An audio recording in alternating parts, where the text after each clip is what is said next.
针插做了几十款，还是这款最漂亮。我用粉丝送我的拼布块把它拆下，把这些零碎布头巧利用，成品价值翻倍。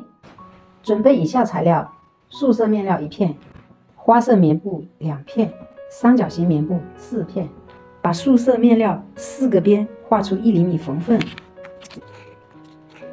把1厘米的缝缝向内折叠熨烫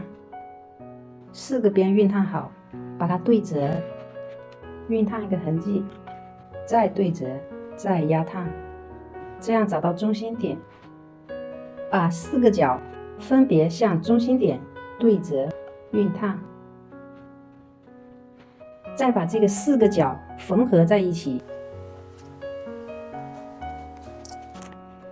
取一片花棉布，同样的操作，沿边画出1厘米缝缝，一样这样对折，对折，找到中心点，取出这个大片的，中心点对齐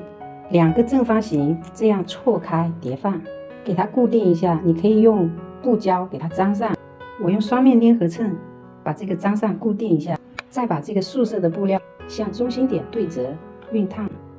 对齐，把这个4个角缝合在一起，再把这个4个三角形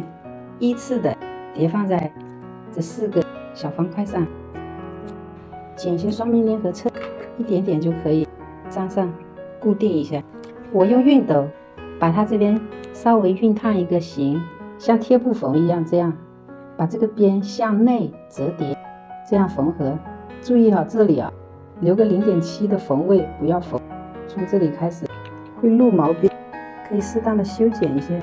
我这里用卷针缝，就这样缝合到这个顶端这里，每一个边都这样缝合。缝合好是这样的，现在我们把它放到背面，沿着这个边缘画出0.6厘米的缝位，画好和另一块的花棉布面对面叠放。沿着这个画线部分车缝1圈，和反口翻出，